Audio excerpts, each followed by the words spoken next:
আসসালামু আলাইকুম, স্বাগত জানাচ্ছি সকলকে আমাদের হালকেনস্টাইনের এইচএসসি একাডেমিকের সাহিত্য পাঠের অর্থাৎ বাংলা প্রথম পত্রের আজকে একটি অনেক সুন্দর প্রবন্ধ নিয়ে আলোচনা করব। আমি নাজমুল করিম অর্ণ, পড়াশোনা করছি ইসলামী বিশ্ববিদ্যালয়ে কুষ্টিয়াতে আইন বিভাগে। তো তোমাদের মধ্যে এমন অনেক মানুষ আছে, অনেক ছাত্রছাত্রী আছে যারা কিনা সত্যের পথে থাকতে চায়, তাই না? প্রত্যেক দিন ভাবে, প্রতিটা মুহূর্তে ভাবে যে আমি সত্য কথা বলবো, আমি সত্যের পথে চলবো, হাজার যেই সমস্যা হয়ে যাক না কেন। এরকম হয় কিনা? আচ্ছা, তো অনেক বাধা বিপত্তি পার হয়ে কিন্তু সত্যবাদী হওয়াটা অনেক কষ্টকর। তো এই কষ্টকর পথটাকে কিভাবে সহজ করা যাবে, কিভাবে একটু তোমার পরামর্শ বা একটু সাজেশন নিয়ে কিভাবে তুমি সত্য পথে থাকবা, নিজের পার্সোনালিটি অর্থাৎ ব্যক্তিত্ব কিভাবে বজায় রাখবা, সব কিছু নিয়ে আলোচনা আজকের এই প্রবন্ধে। তো এই প্রবন্ধটার নাম অলরেডি তোমরা দেখে ফেলেছো স্ক্রিনে, সেটি হলো আমার পথ। এই আমার পথ প্রবন্ধটা লিখেছেন কে? আমাদের জাতীয় কবি কাজী নজরুল ইসলাম। তো চলো সবার আগে আমরা জাতীয় কবি কাজী নজরুল ইসলামের সম্পর্কে কিছু জেনে নিই।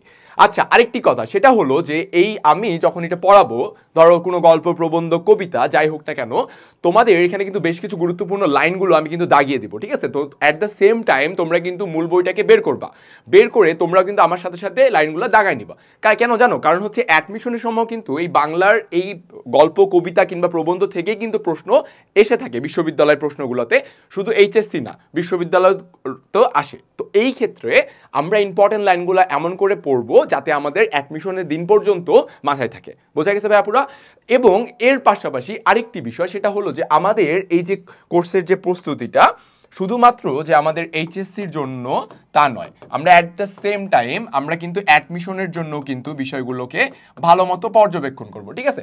তো আমাদের ফোকাস থাকবে দুইটাতেই, ওকে? কারণ ইন্টারের লাইফটা কি খুবই শর্টেস্ট টাইম, রাইট? তোমার শিক্ষা জীবনের সবচেয়ে শর্টেস্ট টাইমই হচ্ছে তোমার কলেজ জীবন। এই শর্টেস্ট টাইমটা পার করে আমাদের কিন্তু একটা খুবই কঠিন একটা লেভেলে যাইতে হয়, সেটা হচ্ছে কি অ্যাডমিশন। তো আমরা চেষ্টা করব যে এমন করে পড়ার যাতে আমাদের অ্যাডমিশনের যে প্রিপারেশনটা সেটাও যাতে আমাদের কভার হয়ে যায়। তো চলো আমরা শুরু করি।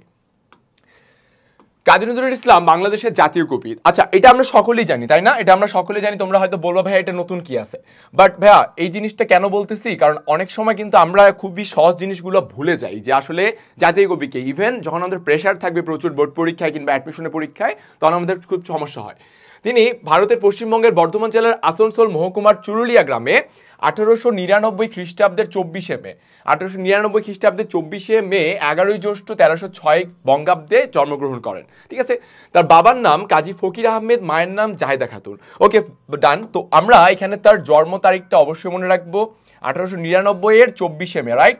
এবং পাশাপাশি তার যে বাংলা যে জন্মসালটা রয়েছে সেটাও আমরা মনে রাখার চেষ্টা করবো, কারণ আমি অলরেডি তোমাদেরকে অনেকবারই বলেছি, হয়তো তোমাদের ব্যাচে বলি নাই, যে দুইজন কবির, দুজন সাহিত্যিক বা দুইজন প্রাবন্ধিক যাই বলো না কেন, একজন কাজী নজরুল ইসলাম আর একজন রবীন্দ্রনাথ ঠাকুর, এই দুইজন ব্যক্তির জন্মসালের ইংরেজিটা এবং বঙ্গাব্দ অর্থাৎ বাংলা এবং ইংরেজি দুইটা সালে কিন্তু তোমাদের যথেষ্ট মুখস্থ রাখতে হবে। কেন জানো? কারণ এই দুইজন বিখ্যাত লেখকের বা বিখ্যাত কবি সাহিত্যিকের যে যত ইনফরমেশন রয়েছে সেগুলো কিন্তু প্রায় আমরা বিভিন্ন পরীক্ষায় দেখে থাকি, আসে, যে তোমার এইচএসসি বলো, অ্যাডমিশন বলো, চাকরি পরীক্ষা যাই বলো না কেন আসে। সো আমাদেরকে খুব সচেতন থাকতে হবে এই দুইজনের ব্যাপারে, ওকে? তার আচ্ছা, সত্য প্রকাশের দুরন্ত সাহস নিয়ে নজরুল আমৃত্যু সকল অন্যায় ও শোষণের বিরুদ্ধে ছিলেন সোচ্চার প্রতিবাদী। তাহলে উনি কি ছিলেন? যে সত্য প্রকাশ, কি প্রকাশ করবে? সত্য প্রকাশের জন্য দুরন্ত সাহস নিয়ে সকল অন্যায় এবং শোষণের বিরুদ্ধে ছিলেন সোচ্চার এবং প্রতিবাদী। এই জন্য বাংলা সাহিত্যের বিদ্রোহী কবি হিসেবে তিনি সমধিক পরিচিত। আচ্ছা, তো আমরা আরেকটা ক্লু পাইলাম কি ভাইয়া, যে তার আরেকটা পরিচয়, বাংলা সাহিত্যের বিদ্রোহী কবিকে কাজী নজরুল ইসলাম, ঠিক আছে? তো বাংলাদেশের জাতীয় কবি এবং বিদ্রোহী কবি বাংলা সাহিত্যের। আবার একই সঙ্গে কোমল দরদি মন দিয়ে ব্যথিত বঞ্চিত মানুষের পাশে থেকেছেন তিনি। এমন না যে উনি জাস্ট খালি একটা হিটলার টাইপ মনোভাব ছিল, এমন কিছু না, যে একটা গরম বা একটা হচ্ছে অনেক পাট নিয়ে থাকতো বিদ্রোহী, যে আমি সকল অন্যায়কে পুরা মিশিয়ে ফেলবো ধুলিকণায়, এমন না। ওনার কাছে একটা কমল দরদি মনও ছিল, ঠিক আছে? দ্যাটস মিন একটা সফট কর্নারও ছিল তার মধ্যে। কাদের জন্য? জাস্ট তার প্রেমিকার জন্য এমনকি না, কার জন্য? সকল বঞ্চিত অসহায় যে মানুষগুলো রয়েছে সমাজে তাদের জন্য উনি কাজ করতেন, ঠিক আছে? তাদের পাশে উনি দাঁড়াতেন, এই কথাটাই বুঝাইছে। আচ্ছা, এক হাতে বাঁশি আর এক হাতে রণতুর্য নিয়ে আবির্ভূত হয়েছিলেন নজরুল, আর এসেই প্রচলিত শিল্পধারা সমূহকে পাল্টে দিয়ে নতুন বিষয় এবং নতুন শব্দে বাংলা সাহিত্য সঙ্গীতকে করেছেন সমৃদ্ধতর। অর্থাৎ উনি বাংলা সাহিত্যে একটা নতুন একটা সৃষ্টি বা নতুন একটা ধারা কিংবা নতুন একটা মশলা দিয়ে বা রুচি একটা এনেছিল, যেটা কিনা বাংলা সাহিত্যকে এবং বাংলা সঙ্গীতকে আরো সমৃদ্ধশালী করেছে। দরিদ্র পরিবারে জন্ম নেওয়া নজরুলের কর্মজীবন ছিল অত্যন্ত বৈচিত্র্যময়।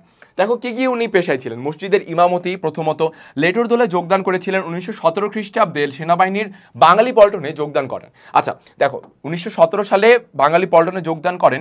তোমরা কি জানো কত নাম্বার পল্টন? এটা কিন্তু অনেক সময় পরীক্ষায় আসে, ঠিক আছে, অ্যাডমিশনের সময়ও আসে, জেনে রাখো ভাইয়াপুরা, সেটা হলো 49 নাম্বার পল্টনে, ঠিক আছে। সো কত নাম্বার পল্টনে? 49 নং পল্টনে তিনি যোগদান করেন।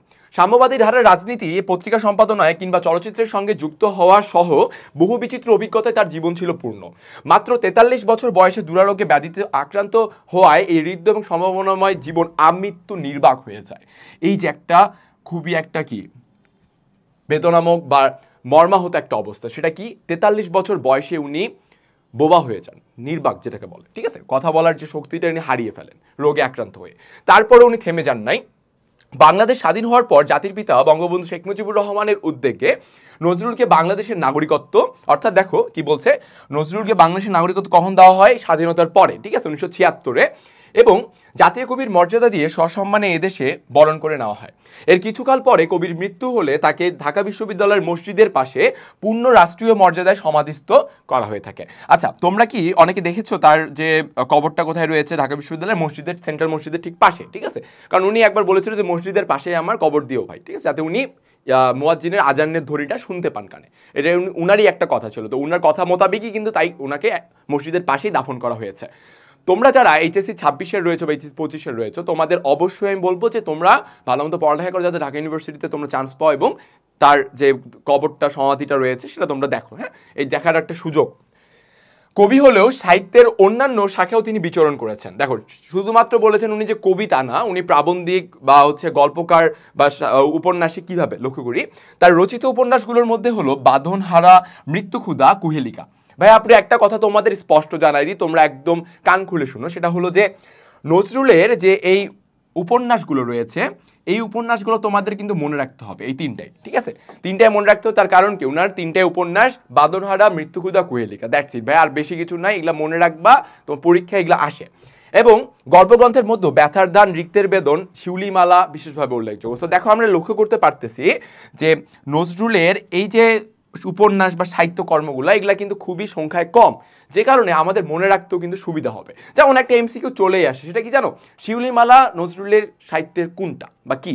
উত্তর অপশন থাকে প্রবন্ধ, উপন্যাস, গল্প নাকি কবিতা। কি হবে ভাইয়া? গল্পগ্রন্থ, ঠিক আছে। যুগবাণী, দুর্দিনের যাত্রী, রুদ্রমণ্ডল, রাজবন্দির জবানবন্দি তার উল্লেখযোগ্য প্রবন্ধ গ্রন্থ। আচ্ছা বলে রাখা ভালো, নজরুল কিন্তু বেশ কয়েকটা প্রবন্ধ গ্রন্থ লিখেছিল। তার মধ্যে আমরা লক্ষ্য করতে পারছি দুর্দিনের যাত্রী, রুদ্রমণ্ডল, রাজবন্দির জবানবন্দি ইত্যাদি বা যুগবাণী। কাজী নজরুল ইসলাম 1976 খ্রিস্টাব্দের 29শে আগস্ট, অর্থাৎ কত? 1976-এর 29শে আগস্ট, 12ই ভাদ্র 1383 বঙ্গাব্দে ঢাকায় মৃত্যুবরণ করেন। Okay fine. সো এই আচ্ছা এই লাইনটা তোমরা দেখতে পাচ্ছ? ওয়েট আমি একটু চেক করি। হ্যাঁ ফাইন, দেখতে পাচ্ছ। সো এই জিনিসটা তোমার মনে রাখতে হবে, নজরুলের এই যে জন্ম মৃত্যু সাল মাস্ট বি, হ্যাঁ এটা ম্যান্ডেটরি, ঠিক আছে, এই জিনিসটা অবশ্যই মনে রাখতে হবে। তোমার এইচএসসি বলো, অ্যাডমিশন বলো, ভবিষ্যতের পরীক্ষা যাই বলো না কেন, কম্পিটিটিভ এক্সামে বাংলা সাহিত্য যদি থাকে বিষয়, অবশ্যই you have to memorise this thing, okay, মাথায় রাখতেই হবে। আচ্ছা পরবর্তীতে আমরা আগাই। এখন আমরা চলে আসছি সরাসরি কোথায়? প্রবন্ধে, ঠিক আছে।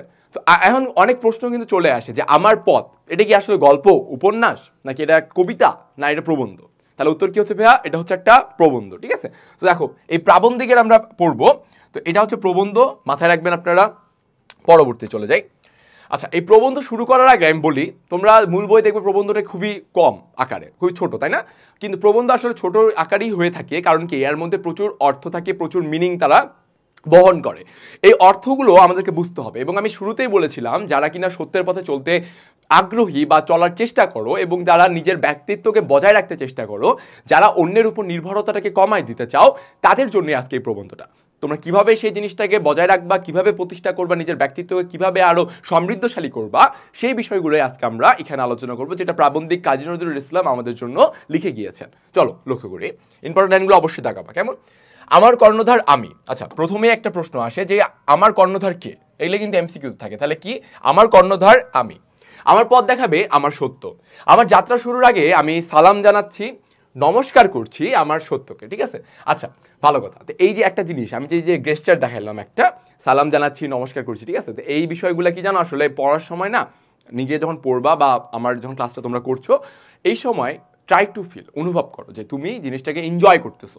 তুমি যখন একটা এনজয় করে পড়বা, বাংলা বলো বা মানবিক বিভাগের যতগুলো সাবজেক্ট রয়েছে, যারা মানবিকের ছাত্র রয়েছে সকলের জন্যই, যেই যখন তোমরা ফিল করবা, ফিল করলে কিন্তু তোমাদের পড়াটা কিন্তু খুবই ইজি হবে, ঠিক আছে? তো অনুভব করে পড়ো, দেখবা কোনো সমস্যা নেই। হ্যাঁ ঠিক আছে, অনেক বোরিং চ্যাপ্টার ইতিহাস পড়তে হচ্ছে বা অনেক বড় একটা গল্প পড়তে হচ্ছে, জাস্ট লাইক সিরাজউদ্দৌলা পড়তে হচ্ছে বা লাল সালু পড়তে হচ্ছে, ঠিক আছে, সহপাঠের, বা অনেক বড় রেইনকোট পড়তে হচ্ছে, সমস্যা নাই। চেষ্টা করো অনুভব করার, তাহলে কি গল্পগুলা, প্রবন্ধ বা তোমার উপন্যাসগুলোকে মজা করে পড়তে পারবা। একই সূত্র যায় কিভাবে, পরিণতি, ইতিহাস, এগুলো তো, তাহলে কি তোমার পড়ালেখাটা প্রোডাক্টিভ হবে, তোমার মাথাতেও থাকবে এবং তুমি বোর ফিল করবে না, ঠিক আছে? এই বিষয়গুলো অবশ্যই মাথায় রাখতে হবে। আচ্ছা, যে পথ আমার সত্যের বিরোধী, সে পথ আমার কোনো পথেই আমার বিপদ নয়। কি বলছে, যে সত্যের বিরোধী পথ, অর্থাৎ সত্যবাদে যে পথ আছে প্রাবন্ধিকের জীবনে, নজরুলের জীবনে, সে পথ বিপদ নয়, ঠিক আছে? সে পথ কোনো পথে আমার বিপদ নয়। রাজভয়, লোক ভয়, কোনো ভয়ই আমায় বিপথে নিয়ে যাবে না।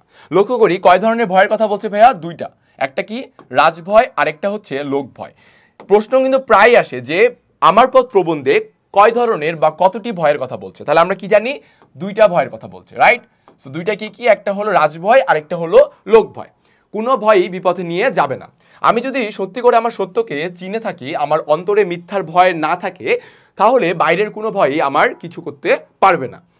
যার ভিতরে ভয় সে বাইরে ভয় পায়, অতএব যে মিথ্যাকে চেনে সে মিছামিছি তাকেও ভয় করে না। দেখো কি বলছে, যে যে মিথ্যাকে চেনে সে মিছামিছি তাকেও ভয় করে না, অর্থাৎ যে মিথ্যা জানে যে কোনটা সত্য কোনটা মিথ্যা, পার্থক্য করতে পারবে, ঠিক আছে? আল্লাহ তাআলা তো আমাদের সবাইকে বিবেক দিছে, কি কারণে, যে ভালো কোনটা মন্দ কোনটা, এই দুইটাকে পার্থক্য করার জন্য, আইডেন্টিফাই করার জন্য, ঠিক আছে? তো আমরা যদি সঠিকভাবে আইডেন্টিফাই করতে পারি, শনাক্ত করতে পারি, অবশ্যই আমাদের জন্য একটা বিষয় খুবই পরিষ্কার হয়ে দাঁড়াবে, সহজ হয়ে দাঁড়াবে। সেটা হলো যে আমাদের জীবনে সত্য বিষয়টা খুব আসবে, এবং আমরা যেগুলো খারাপ কিংবা মিথ্যা বা নেতিবাচক যে বিষয়টা, ওই বিষয়টাকে আমরা অ্যাভয়েড করে চলতে পারবো। ওকে, যার মনে মিথ্যা সেই মিথ্যাকে ভয় করে। ভাই এই প্রশ্নটা কিন্তু অনেক আসে যে কে মিথ্যাকে ভয় করে, বুঝছো? তো এই যে কি আসছে, যার মনে মিথ্যা, হ্যাঁ, যার মনে মিথ্যা সে মিথ্যাকে ভয় করে, আমাদের এটা মাথায় থাকবে। ওকে, নিজেকে চিনলে মানুষের মনে আপনা আপনি এত বড় একটা জোর আসে যে সে আপন সত্য ছাড়া আর কাউকে কুর্নিশ করে না, অর্থাৎ কেউ তাকে ভয় দেখিয়ে প্রদানত করতে পারে না। এই যে নিজেকে চেনা, আপনার সত্যকে আপনার গুরু, প্রদর্শক, কাণ্ডারি বলে জানা, এটা দম্ভ নয়, অহংকার নয়, এটাকে আত্মাকে চেনার সহজ স্বীকারোক্তি। দেখো লাইনটা খুবই ইম্পর্টেন্ট, সেটা কি বলছে, যে এই যে নিজেকে চেনা, অর্থাৎ তুমি নিজেকে চিনতেছো, তোমার ক্যাপাবিলিটি কতদূর, তোমার যোগ্যতা কতদূর, তুমি কতদূর কি করতে পারবা, এই বিষয়টা তুমি জানো, ঠিক আছে? এই বিষয়টাই বলছে, নিজেকে চিনতেছো, আপনার সত্যকে আপনার গুরু, হ্যাঁ, তোমার যে একটা আদর্শ রয়েছে, তোমার একটা মতাদর্শ রয়েছে তোমার জীবনে, এই মতাদর্শ কিংবা এই আদর্শকে তুমি তোমার গুরু হিসেবে পালন করতেছো। আপনার গুরু, পথ প্রদর্শক, কাণ্ডারি বলে জানা, এটা দম্ভ নয়, এটা অহংকারও নয়, এটা হলো আত্মাকে চেনার সৎ স্বীকারোক্তি। এখন তোমাদের যে বন্ধু বান্ধবের সার্কেল রয়েছে, বা ওই তোমাদের ফ্রেন্ড সার্কেলের ভিতরেই বলো বা অন্য জায়গায় বলো, যখন তুমি তোমার নিজেকে, নিজের ব্যক্তিত্বকে চিনে নিয়েছো অলরেডি, তুমি জানো যে তোমার দ্বারা এই জিনিসটা সম্ভব না, তো সবাই একটা কাজ করতেছে কিন্তু তুমি কাজটা করবা না, তোমার মনে ঠেকতেছে না, তোমার মন বলতেছে যে না আমার জিনিসটা ভালো লাগছে না, তখন তুমি কাজটা করবা না। তো অন্য মানুষরা, অন্য 10 জন বলতেই পারে বা 5 জন বলতেই পারে যে এই ছেলের অনেক অহংকার বা এই মেয়ের প্রচুর অহংকার, খুবই অ্যাটিটিউড। ভাই এটা অ্যাটিটিউড না, এটা অহংকারও না। কেন? কারণ আমি তো আমার নিজেকে চিনি, আমার যোগ্যতা কতটুকু, তোমরা যেটা করতে পারছো সেটা আমার সাথে যাবে না, আমার সাথে যায় না, আমি করবো না, ঠিক আছে? That's it. তো এটা নিজের আত্মাকে চেনার সহজ স্বীকারোক্তি, এটা কোনো অহংকার না, ঠিক আছে? তো এটা কোনো নেগেটিভ সাইড না, এটা আমার মাথায় রাখবো। এই জন্য নজরুল বারবার বলছে যে নিজেকে চেনো। ওকে, আর যদি এটাকে কেউ ভুল করে অহংকার বলে মনে করেন, তবু এটা মন্দের ভালো, অর্থাৎ মিথ্যা বিনয়ের চেয়ে অনেক বেশি ভালো। কি বলছে, যে দেখো, যে কেউ যদি এটাকে অহংকার বলে মনে করে, হইলো 5 জন মনেই করলো যে ছেলেটার প্রচুর অ্যাটিটিউড, তুমি মনে করো একটা কাজ করছো না, বলছে প্রচুর অ্যাটিটিউড একটা ছেলে, প্রচুর অহংকার, আচ্ছা ঠিক আছে ভালো, মনে করুক ভাই, তো এটা মন্দের ভালো, অর্থাৎ মিথ্যা বিনয়ের চেয়ে অনেক বেশি ভালো, ঠিক আছে? এই জিনিসটা, লাইনটা অবশ্যই মাথায় রাখবে আপনারা, যে মিথ্যা বিনয়ের চেয়ে অনেক বেশি ভালো। অনেক সময় খুব বেশি বিনয় দেখাতে গিয়ে নিজের সত্যকে অস্বীকার করে ফেলা হয়, ওতে মানুষকে ক্রমেই ছোট করে ফেলে, মাথা নিচু করে আনে। ওরকম বিনয়ের চেয়ে অহংকারের পুরুষ অনেক ভালো। দেখো কি বলছে, যে অনেক সময় একটা জিনিস তুমি পারছো না, ঠিক আছে, তাও তোমার একটা ভালো লাগার বা তোমার একটা যে তাদের কাছে একটা স্ট্যাটাস রয়েছে, ভালো, তোমাকে ভালো হিসেবে চিনে, এই ভালো বিষয়টাকে বজায় রাখার জন্য তুমি নাটক করতেছো, ভং ধরতেছো যে না ভাই ঠিক আছে আমি আসি, আপনারা করেন, আমিও করবো, চেষ্টা করছি, ঠিক আছে, তোমার দ্বারা হচ্ছে না ভাই, তুমি চেষ্টা করতেছো তাদের চোখে ভালো থাকার জন্য। এটা কি বলে জানো? তেলবাজি বা চাটুকারিতা, ঠিক আছে? এই চাটুকারিতা বা তেলবাজির দরকার নেই। নিজের একটা অবস্থান, নিজের একটা ব্যক্তিত্ব এমনভাবে তৈরি করবা যাতে তোমার এই তেলবাজি বা চাটুকারিতার প্রয়োজন না পড়ে। দেখো কি বলছে, যে অনেক সময় এই জিনিসটাকে এতটাই গভীর করে ফেলে যে মানুষকে ক্রমে কি করে, ছোট করে ফেলে এবং মাথা নিচু করে আনে, তোমার ব্যক্তিত্বকে হীন করে ফেলবে, ঠিক আছে? ব্যক্তিত্বকে একদম মুড়ায় মারে দিবে। ওকে, এই জিনিসটা। অতএব এই অভিশাপ রথের সারথীর স্পষ্ট কথা বলাটাকে কেউ যেন অহংকার কিংবা স্পর্ধা বলে ভুল না করেন। এই যে নজরুল যে কথাগুলো বলছে, ঠিক আছে, অনেক কি কঠোর কঠোর সত্য কথা। তো এই সত্য কথাগুলোকে নজরুল বলতেছে, আমি যে বলতেছি সত্য কথাগুলোকে কেউ আবার মাইন্ড করে বসিয়েন না, কথাগুলো কেউ আবার অহংকার বলে মনে করিয়েন না, কারণ আমি এগুলো আসলে সত্য কথা বলছি, যে ফ্যাক্ট যেটাকে বলে, ঠিক আছে? এই বিষয়টা আমি বলতেছি। ওকে, স্পষ্ট কথা বলায় একটা অবিনয় নিশ্চয় থাকে, কিন্তু তাতে কষ্ট পাওয়াটা কি বলছে, দুর্বলতা। দেখো এই জিনিসটা দাগাবো, তাহলে দুর্বলতা কোথায়? স্পষ্ট কথা বলে। কারণ কি, দেখো অনেক কিন্তু বন্ধু বান্ধব বা অনেক মানুষজনই রয়েছে তোমাদের চারপাশে যারা ক্লিয়ার কাট কথা বলতে পছন্দ করে, স্পষ্ট কথা, যাদের মুখে কোনো কিছু আটকায় না, ঠিক আছে? তো এই সব মানুষগুলোর কথাই বলছে যে স্পষ্ট কথা বলায় যদি কষ্ট, দুর্বলতা পায়, তাহলে এটা কি? কষ্ট পাওয়াটা হলো দুর্বলতা। নিজেকে চিনলে, নিজের সত্যকেই নিজের কর্ণধার মনে জানলে নিজের শক্তির উপর অটুট বিশ্বাস আসে। এই স্বাবলম্বন, এই নিজের উপর অটুট বিশ্বাস করতে শেখাচ্ছিলেন কে? মহাত্মা গান্ধীজি, ঠিক আছে? দেখো লক্ষ্য করি, মহাত্মা গান্ধীজি এই কাজটা করতেছিলেন কি, যে নিজের আত্মাকে চেনা, অর্থাৎ নিজের যোগ্যতা, নিজের যে একটা গুণ রয়েছে, নিজের কতটুকু আমার ক্যাপাবিলিটি রয়েছে, শক্তি রয়েছে, এই বিষয়টাকে জানতে বা বুঝতে শেখাচ্ছিলেন কে? আমাদের মহাত্মা গান্ধীজি। কিন্তু আমরা তার কথা বুঝলাম না। তিনি বললেন যে আমি আছি, এই কথা না বলে সবাই বলতে লাগলাম গান্ধীজি আছেন। দেখো কি বলছে, যে এই যে গান্ধীজি বলেছিলেন, মহাত্মা গান্ধীজি বলছিলেন আমি আছি, অর্থাৎ কি বলছিল জানো? উনি সকলের উদ্দেশ্যে বলেছিল যে সকল মানুষ যাতে এই মুহূর্তে এই কথাটা বলে যে আমি আছি। মনে করো যে আমার নাম অর্ণব, আমি অর্ণব আছি কাজটা করার জন্য, ঠিক আছে? মনে করো তুমি আসিফ, তো তুমি আসিফও আছো, বা তুমি সাদিয়াও আছো তোমার কাজটা করার জন্য। তো এই বিষয়টা এখানে উল্লেখ করা হয়েছে যে মানুষগুলোর প্রত্যেকজনের ব্যক্তিত্ব যাতে পরিপূর্ণভাবে বিকাশ পায়, সেই সূত্রেই কিন্তু বলেছিলেন মহাত্মা গান্ধীজি আমি আছি। কিন্তু আমরা এতটাই ধূর্ত, এতটাই পণ্ডিত ব্যক্তি যে আমরা আমি আছি বলতে গিয়ে বুঝলাম যে আরে মহাত্মা গান্ধী যদি বলছেন যে আমি আছি, আমরা উনি আছেন, তার নাই আমরা উনার সাপোর্টে আছি, এইটাই। কিন্তু এটা উনি চান নাই বুঝাইতে, ঠিক আছে? ওই যে বলেন না, এখন স্বাধীনতা হওয়ার পর এমন স্বাধীনতায় কি আমরা চেয়েছিলাম? সেম জিনিস, ঠিক আছে? তো মহাত্মা গান্ধীজিও মনে হয় বলতে চাচ্ছিল, এমন কথাই কি আমি বলতে চাইছিলাম? আচ্ছা আচ্ছা, জোকস অ্যাপার্ট, পড়ালেখায় ফিরি।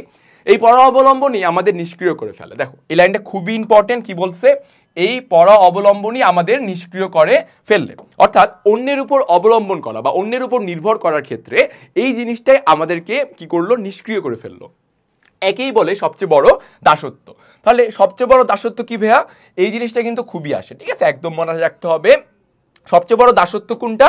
অন্যের উপর অবলম্বন বা অন্যের উপর নির্ভর হওয়াটাই হলো সবচেয়ে বড় দাসত্ব বা গোলামি। হ্যাঁ, দেখো সরি, অন্তরে যাদের এত গোলামির ভাব, তারা বাইরের গোলামি থেকে রেহাই পাবে কি করে? স্পষ্ট বলে দিচ্ছে নজরুল যে যাদের মনে এত গোলামির ভাব, যারা আগে থেকে একদম শুরু থেকেই চাইতেছে যে যার অন্যের অনুসরণ করে, অন্যের অনুকরণ করে বা অন্যের কথায় উঠা বসা করবে, তারা কিভাবে স্বাধীন হবে, তারা কিভাবে এই পরাধীনতা থেকে বের হতে পারবে? আত্মাকে চিনলেই আত্মনির্ভরতা আসে। দেখো খুবই খুবই ইম্পর্টেন্ট লাইন, এগুলা কিন্তু সৃজনশীলের লেখার মতো লাইন, ঠিক আছে? তোমরা যদি এই লাইনগুলো সৃজনশীলে লিখো, এগুলা হচ্ছে কি ভাই, আমার মতে, আমি কিন্তু প্রত্যেকবারই বলে আসি, এগুলো হচ্ছে একটা মাখন লাইন বা পাঞ্চ লাইন, ঠিক আছে? অর্থাৎ কোনো মানুষকে ইমপ্রেস করার জন্য তোমরা বলো না, কোনো পাঞ্চ লাইন বা পিক আপ লাইন বলো না, যে ধরো একটা মেঘে সৌন্দর্য বিশ্লেষণের জন্য বলবা, বলে দিলা যে আজকের প্রকৃতিটা বা আজকের পরিবেশটা এতটাই সুন্দর যে যেন তোমার এতটাই সুন্দর, কিন্তু তোমার সুন্দরতা তারও চেয়ে বেশি, এই একটা পিক আপ লাইন, ঠিক আছে? তেমনি এই যে আত্মাকে চিনলে আত্মনির্ভরতা আসে, বা একই বলে সবচেয়ে বড় দাসত্ব, বা এই পর অবলম্বনে আমাদের নিষ্ক্রিয় করে ফেললে, এই যে লাইনগুলো আমি দাগাচ্ছি, এগুলো সৃজনশীলে তোমরা যদি লিখো, অ্যান্ড ট্রাস্ট মি, বিশ্বাস করো, তোমার যে পরিদর্শক থাকবে বা এক্সামিনার যে খাতা কাটবে, বোর্ড পরীক্ষা অবশ্যই তোমাকে নাম্বার দিতে বাধ্য থাকবে, ঠিক আছে? মাথায় রাখতে হবে। এই আত্মনির্ভরতা যেদিন সত্যি সত্যি আমাদের আসবে, সেই দিনেই আমরা স্বাধীন হব, তার আগে কিছুতেই নয়। কি বলছে? আত্মাকে চিনলে আত্মনির্ভরতা আসে, তাই না? অর্থাৎ তুমি তোমার নিজের ব্যক্তিত্বকে যখন তুমি চিনতে পারবা, তোমার নিজেরকে চিনতে পারবা। একটা সক্রেটিস কথা বলে গেছে না, নো থাই সেলফ, নিজেকে চিনো। দেখো শুরু থেকে কিন্তু মহান মহান ব্যক্তিরা বা জ্ঞানীগুণীরা বারবারই বলে গিয়েছেন যে নিজেকে চিনো, নিজের ক্যাপাবিলিটি, নিজের যে যোগ্যতা, নিজের গুণ বিকাশ, এগুলোকে তুমি আগে আবিষ্কার করো, চিনতে শিখো। এগুলো যখন তুমি চিনবা, তখনই কিন্তু তোমার জীবনের একটা পরিবর্তন আসবে। সেই পরিবর্তন কি হবে? ইতিবাচক পরিবর্তন। কেমন? এই বিষয়টাই বলা হয়েছে। নিজেকে নিষ্ক্রিয় থেকে অন্য একজন মহাপুরুষকে প্রাণে প্রাণে ভক্তি করলেই যদি দেশ উদ্ধার হয়ে যেত, তাহলে এই দেশ এতদিন পরাধীন থাকতো না। লক্ষ্য করো কি বলছে, যে তুমি সাইলেন্ট আসো, তুমি চুপ আসো, ঠিক আছে, তুমি দর্শকের ভূমিকা পালন করে একজন মহাপুরুষকে ধরলাম, মহাত্মা গান্ধীজি, তাকেই ধরলাম, তাকেই তুমি প্রাণে প্রাণে ভক্তি করছো। যদি এভাবে এই দেশকে উদ্ধার করতে পারতে, তবে এই দেশ এতদিন পরাধীন কিন্তু থাকতো না। ঠিক আছে, এই কথাটা কেন বলেছেন, উনি ব্রিটিশ শাসনামল তখন চলছিল, এই জন্যই কথাটা তিনি বলেছেন যে আমরা যদি একজনকে প্রাণের প্রাণে ভক্তি করলে যদি মনে করতাম দেশ স্বাধীন হয়ে যাবে, তাহলে তো এতদিন থাকতো না। কারণ মহাত্মা গান্ধীজির আগেও তো অনেক মহাপুরুষ ছিল যাদেরকে আমরা অনুসরণ করেছি, তাহলে দেশ কেন পরাধীন ভাই? এই প্রশ্নটা নজরুল সবাইকে করেছে। কেন? কারণ নিজের ব্যক্তিত্বটা নাই, এই কারণে নিজের ব্যক্তিত্ব যাতে প্রকাশ পায়, প্রতিষ্ঠা পায়, এই জন্য নজরুল এই বিষয়টাকে তুলে ধরেছে। আত্মাকে চেনা নিজের সত্যকে বড় বড় মনে করার দম্ভ, আর যাই হোক ভণ্ডামি নয়। এই দম্ভ শির উঁচু করে, পুরুষ করে, মনে একটা ডোন্ট কেয়ার ভাব আনে। দেখো কি বলছে, এই দম্ভটা অর্থাৎ নিজেকে চেনার যে একটা অ্যাটিটিউড বা একটা যে অহংকার রয়েছে, এই অহংকারটা শির উঁচু করে। ঠিক আছে, শির বলতে কি, তোমার মাথাকে উঁচু করবে। ঠিক আছে, অর্থাৎ কি 2 ইঞ্চি বাড়াই দিবে হাইট না, মানে তোমার একদম পুরো গর্বের সহিত একটা ভাব নিয়ে আসবে, অ্যাটিটিউড নিয়ে আসবে। ঠিক আছে, পুরুষ করবে। ঠিক আছে, পুরুষ বলতে কি একজন মহিলাকে পুরুষ করবে এই অর্থে বুঝাইছে না। পুরুষ বলতে বুঝাইছে যে একটা পরিপক্ক, একটা ম্যাচিউরড পারসন যেটাকে বলে। ঠিক আছে, ম্যাচিউরিটি, এই ওয়ার্ডটা তোমরা সবাই তো কম বেশ তোমাদের খুবই ব্যবহার করো তোমরা, রাইট? সো এই ম্যাচিউরড করবে একজনকে, এবং মনে একটা ডোন্ট কেয়ার ভাব নিয়ে আসবে। ঠিক আছে, ডোন্ট কেয়ার ভাব মানে কি, যে আরে ঠিক আছে অন্যায় মানে হইতেছে, আমি আমার ব্যক্তিত্ব রাখবো, অন্য দর্শনের কথা ভাববো না, আমাকে ওই জায়গায় তেলবাজি না করলে আমি অমুক জিনিসটা পাবো না অর্জন করতে, ওকে ডাজেন্ট ম্যাটার, আমি আমার মতো থাকবো, এই যে একটা ডোন্ট কেয়ার ভাব। ঠিক আছে, অন্যায় হইতেছে আমি যাই আটকাবো, কে কি বলছে বলুক, এই ডোন্ট কেয়ার ভাবটাকে আনবে। ওকে, আর যাদের এই তথাকথিত দম্ভ আছে শুধু তারাই অসাধ্য সাধন করতে পারবে। দেখো স্পষ্ট বলে দিয়েছে নজরুল যে কি, যে এই অ্যাটিটিউডটা, এই দম্ভটা যাদের মধ্যে আছে তারাই শুধুমাত্র অসাধ্যকে সাধন করতে পারবে, আদারওয়াইজ কারা অন্যরা পারবে না। যার ভিত্তি পচে গেছে তাকে একদম উপড়ে ফেললে, নতুন করে ভিত্তি না গাঁথলে তার উপর ইমারত যতবার খাড়া করা যাবে ততবারই তা পড়ে যাবে। যেমন দেখো ভাই, একটা জিনিস তোমাদেরকে বলি, মনে করো একটা 10 তলা, এটা হচ্ছে একটা বিল্ডিং। ঠিক আছে, তো বিল্ডিংটার নিচের তলা বা একদম পুরো যে ফাউন্ডেশন যেটাকে বলে, এই ফাউন্ডেশনে আমি রডের জায়গায় বাঁশ ব্যবহার করেছি, কিংবা আমি খুবই নিম্নমানের সিমেন্ট, নিম্নমানের বালু এগুলা ব্যবহার করছি। ঠিক আছে, এবং ওই নিচের তলাটা এত খারাপভাবে বানানোর পরেও আমি তার উপরে আরো 10 তলা বিল্ডিং দাঁড়া করাইছি, তো আমার 10 তলা বিল্ডিংটা কি সেফ থাকবে? ওটা কি একদম মানে বজায় থাকবে, দাঁড়া হয়ে থাকবে? একদমই না, তাই না? তো এটাই বলছে যে যার ভিত্তি পচে গেছে তাকে একদম উপরে ফেলে যদি না করা হয়, যদি ওটার উপরে যদি গাঁথা হয়, তাহলে ইমারত যত গাঁটবা লাভ নাই, পড়বে।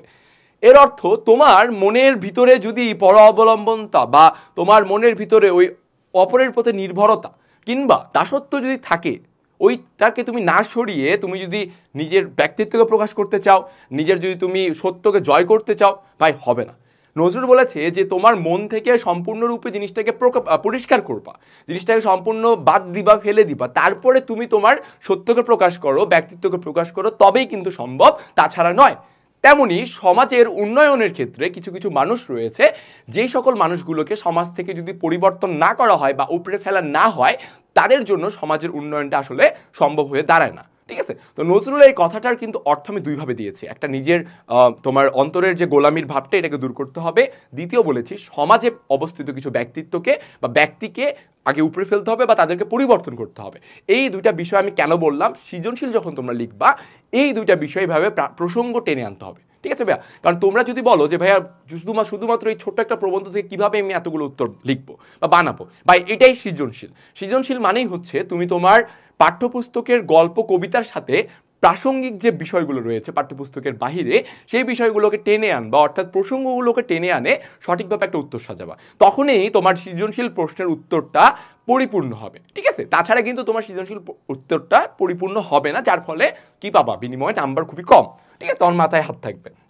যাই হোক, দেখো দেশের যা কিছু যারা শত্রু, দেখো খুবই সুন্দর একটা বিষয় এবং ইম্পর্টেন্ট, দেশের যারা শত্রু যা কিছু মিথ্যা, ভণ্ডামি, মেকি, আচ্ছা মেকি মানে কি শব্দার্থ টিকায় রয়েছে, মেকি মানে কিন্তু মিথ্যা। ওকে, তার সব দূর করতে প্রয়োজন হবে আগুনের সমামার্জনা। তার সব দূর করতে কি প্রয়োজন হবে, আগুনের সমামার্জনা। অর্থাৎ কি বলছে, যে আমরা কিন্তু সকলেই জানি যে আগুনে বা গরম তেলে বা আমরা জানি ব্যাকটেরিয়াগুলো মরে যায়, তাই না? বিশুদ্ধ হয়, তাই না? এবং হচ্ছে কি এই যে তোমার আগুনের সমামার্জনা এই জন্যই দরকার বলেছে যে, বা তার মানে কি যে প্রত্যেকটা শত্রু বা যারা মিথ্যা কথা তাদের গায়ে আগুন ধরে দেবে এমন কিছু না ভাই, এটা প্রতীকী অর্থে ব্যবহার করা হয়েছে। যেও আমরা জানি, মাত্রই বললাম যে আগুন বা গরম কিছু ব্যাকটেরিয়া বা জীবাণুকে ধ্বংস করে, তেমনি সমাজের এই জীবাণুগুলো বা সমাজের এই শত্রুগুলোকে, নেতিবাচক লোকগুলোকে কি করতে হবে, তাদেরকে দূর করতে হবে, সমাজ থেকে ভণ্ডামি মূলক যে লোক রয়েছে তাদেরকে পরিবর্তন করতে হবে, এই বিষয়টা উনি বলেছেন। আমার এমন গুরু কেউ নেই যার খাতিরে সেই আগুন সত্যকে অস্বীকার করে কারুর মিথ্যা কিংবা ভণ্ডামিকে প্রশ্রয় দেব। আচ্ছা, কারু মানে কি বলো দেখি? কারু মানে হচ্ছে বেদবাক্য বা পবিত্র বাণী। নজরুল বলেছে যে আমার এমন কোনো গুরু নেই যার খাতিরে বা যার জন্য আমি মিথ্যা কথাকে মেনে নিব। অর্থাৎ যদি বলে সূর্য পশ্চিম দিকে উঠে, আমি ওটাই মানবো, এমন কেউ মানুষ নেই। আমি জানি সূর্য পূর্ব দিকে উঠে, আমি আমার ব্যক্তিত্ব, আমার সত্যকে বজায় রাখবো, হাজার দুনিয়া পরিবর্তন হোক, ঠিক আছে? ওকে, আমি সে দাসত্ব হতে সম্পূর্ণ মুক্ত। আমি কোনোদিনই কারুর বাণীকে বেদবাক্য বলে মেনে নেব না যদি তার সত্যতা প্রাণে তার সাড়া না দেয়। বলছে কি নজরুল যে আমি কোনো দিনই কারুর বাক্যকে বেদবাক্য বলে বা চিরন্তন সত্য বলে মেনে নেব না যতক্ষণ না পর্যন্ত সেই বাক্য বা সেই কথাটা আমার মনে নাড়া দিবে যে হ্যাঁ এটা সত্য, আমার অনুভব করাবে না এই কথাটা সত্য, আমার এটা মানা উচিত। এই জিনিসটা যতক্ষণ না হবে আমি ততক্ষণ পর্যন্ত সেটাকে সত্য বলে মেনে নেব না, ঠিক আছে? আমি কোনো, আচ্ছা, না বুঝে বোঝার ভণ্ডামি করে 5 জনের শ্রদ্ধা প্রশংসা পাবার লোভ আমি কোনোদিনই করব না। দেখো খুবই ইম্পর্টেন্ট, কয়জন বলছে, আছে নাম্বারটা কিন্তু মনে রাখতে হবে, এটা কিন্তু এমসিকিউতে আসে। কয়জনের প্রশংসা? 5 জনের প্রশংসা। এটা কিন্তু এইচএসসি কিংবা অ্যাডমিশনে কিন্তু প্রায় আসে এই জিনিসটা। ওকে, সো কি বলছে, না বুঝার, আমি একটা জিনিস বুঝি নাই কিন্তু ওই পার্টিতে বা ওই সার্কেলে দেখা যাচ্ছে সবাই বুঝেছে, 10 জনের 9 জন বুঝছে, আমি একজন বুঝি নাই, তো বাকি 9 জনের যে একটা প্রশংসা বা একটা যে তাদের একটা ইতিবাচক একটা দিক বজায় রাখার জন্য না বুঝে হুদায় বললাম হ্যাঁ হ্যাঁ বুঝছি বুঝছি বুঝছি, ঠিক আছে চলবে চলবে না, এটা করা যাবে না ভাই। বুঝো নাই প্রশ্ন করো যে ভাই আমি বুঝি নাই বা স্যার আমি ক্লাসে বুঝি নাই। ওকে, যেমন ইভেন এই ক্লাসেও তোমরা সরাসরি তো নাই, এই ক্লাসেও তোমরা যখন করবা, তোমরা যদি কিছু না বুঝো অবশ্যই কমেন্ট বক্সে জানাবা, আমি তোমাদেরকে অবশ্যই সেই উত্তরটা দেওয়ার চেষ্টা করব, ঠিক আছে? তো এই জিনিসটা বলছে যে 5 জনের শ্রদ্ধা প্রশংসা পাওয়ার লোভ আমি কোনোদিনই করব না। ভুলের মধ্য দিয়ে গিয়েই তবে সত্যকে পাওয়া যায়। ভাই একদম ইম্পর্টেন্ট লাইন, সরাসরি অ্যাডমিশন পরীক্ষায় এসে থাকে লাইনটা, প্রশ্নটা এসে থাকে যে কিসের মধ্য দিয়ে গিয়ে সত্যকে পাওয়া যায়? ভুলের মধ্য দিয়ে গিয়েই তবে সত্যকে পাওয়া যায়। কোনো ভুল করছি বুঝতে পারলেই আমি প্রাণ খুলে তা স্বীকার করে নেব, কিন্তু না বুঝেও নয়, ভয়েও নয়। ভুল করছি বা করেছি বুঝেও শুধু জেদের খাতিরে বা গো বজায় রাখবার জন্য ভুলটাকে ধরে থাকবো না। আচ্ছা, গো মানে কি? গো মানে হচ্ছে অহংকার, গো মানে হচ্ছে অহংকার বা জেদ, হ্যাঁ ওই একই সমার্থক শব্দ। তাহলে আমার আগুন সেই দিনই নিভে যাবে। দেখো কি বলছে, আমার আগুন মানে কি নজরুলের বাড়ির চুলার আগুন, রান্নাঘরের না ভাই।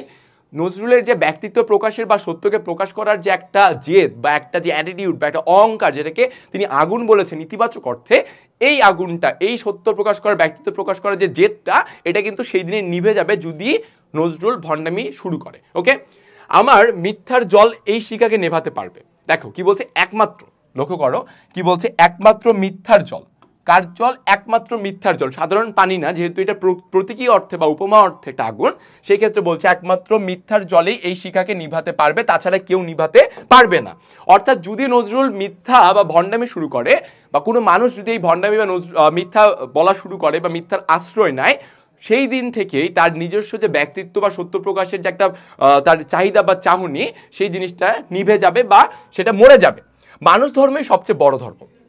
দেখো একটা জিনিস তোমাদের বলি, এই যে লাস্টের প্যারাটা, ঠিক আছে, এই লাস্টের অংশটা খুবই একটা পরিবর্তন আছে বা একটা ব্যতিক্রমী একটা অংশ। আমরা এতক্ষণ যাবৎ আমার পথ প্রবন্ধে কি পড়ে আসলাম যে একজন মানুষ কিভাবে নিজের ব্যক্তিত্বকে বজায় রাখবে, কিভাবে নিজের সত্যকে প্রকাশ করবে, এই সব কিছু, রাইট? এখন হঠাৎ করে দেখবো আমরা একটা পরিবর্তনমূলক ধারণা বা ব্যতিক্রমী একটা চিন্তাধারা। সেটা কি?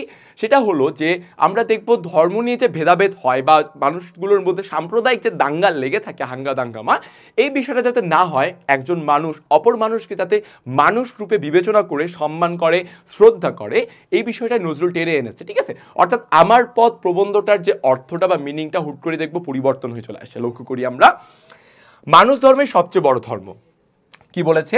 মানুষ ধর্মই সবচেয়ে বড় ধর্ম।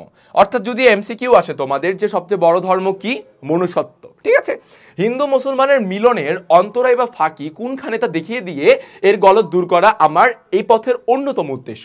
কি বলছে যে হিন্দু মুসলমানের মধ্যে যে একটা পার্থক্য আছে বা একটা গ্যাপ রয়েছে, অন্তরা মানে কি একটা ফাঁকা বা গ্যাপ, এই গ্যাপটা কোনখানে রয়েছে, এইটা গলদ, গলদ মানে কি এই যে ভুলটা বা এই যে একটা মিস্টেক রয়েছে, হ্যাঁ, এই ভুলটাকে দূর করা আমার এই পথের অন্যতম উদ্দেশ্য। নজরুল এটাই চায়, মানুষে মানুষে যেখানে প্রাণের মিল, আদত সত্যের মিল, যেখানে সেখানে ধর্মের বৈষম্য কোনো হিংসার দুশ্মনির ভাব আনে না। দেখো নজরুল কি বলছে, মানুষে মানুষে যেখানে প্রাণের মিল, যেখানে মানুষ মানুষকে সম্মান করে, শ্রদ্ধা করে, এই মানুষগুলোর মধ্যে যে তাদের আদত সত্যের মিল রয়েছে। কারণ কি, যাদের হচ্ছে একই মতাদর্শ রয়েছে। হ্যাঁ, ধর্ম পরিবর্তন হতেই পারে ভাই, আমি হিন্দু তুমি মুসলিম হতেই পারো, কিন্তু দুজনের আদর্শ তো একই, দুজনই সত্যের পথে চলতে আমরা আগ্রহী বা নিজের ব্যক্তিত্বকে বজায় রাখতে আমরা চাই। তো এই বিষয়টাই বলছে, তাদের ধর্মের বৈষম্য বা হিংসার দুশ্মনির ভাব আনে না। যার নিজের ধর্মে বিশ্বাস আছে, নিজ ধর্মের সত্যকে চিনেছে, সে কখনো অন্য ধর্মকে ঘৃণা করতে পারে না। আইকনিক লাইন ভাই, আইকনিক লাইন। দেখো এই লাইনটা খুবই আইকনিক, মাথায় রাখবা, যে নিজের ধর্মে, যার নিজের ধর্মের প্রতি বিশ্বাস আছে, এক, যে নিজের ধর্মের সত্যকে চিনেছে, দুই, সে কখনোই অন্য ধর্মকে ঘৃণা করতে পারে না। কি বলছে, সে কখনোই অন্য ধর্মকে ঘৃণা করতে পারে না। ঠিক আছে, লাইনটা কিন্তু একদম ইম্পর্টেন্ট ভাই, দাগায় রাখবা। কেন বলছি, লক্ষ্য করি আমরা সকলেই জানি যে 5ই আগস্ট যখন আমাদের দেশে একটা বিপ্লব ঘটলো, অর্থাৎ আমরা নতুন একটা স্বাধীনতা পেয়েছি, যার নাম কি দিয়েছি আমরা, স্বাধীনতা 2.0, রাইট? তো তারপরে যখন আমাদের দেশে প্রশাসন ছিল না, সেই অনুপস্থিতিতে প্রচুর এলাকায় ডাকাতি হয়েছে, সংখ্যালঘুদের উপর হামলা, অর্থাৎ সাম্প্রদায়িক দাঙ্গা প্রতিষ্ঠা করার একটা অপচেষ্টা চালানো হয়েছে। কারা? কিছু অসৎ ব্যক্তির গ্রুপ, তাই না? তো এই মানুষগুলা যারা কিনা মুসলিম হয়ে হিন্দুকে আক্রমণ করছিল বা হিন্দু হয়ে মুসলিমকে আক্রমণ করছে, কিংবা অন্য ধর্মের প্রতি আক্রমণাত্মক একটা প্রচেষ্টা চালিয়েছিল, এই মানুষগুলোর মধ্যে কি নাই, এই যে তারা নিজের ধর্মকেই বিশ্বাস করে না ভাই, নিজের ধর্মের সত্যকেই তারা চিনে না। নজরুল স্পষ্ট করে জানিয়ে দিয়েছে যে যারা নিজের ধর্মের বিশ্বাস রয়েছে যার, এবং যারা কিনা নিজের ধর্মের সত্যকে চিনে, সে কোনোদিন অন্য ধর্মকে ঘৃণা করতে পারবে না।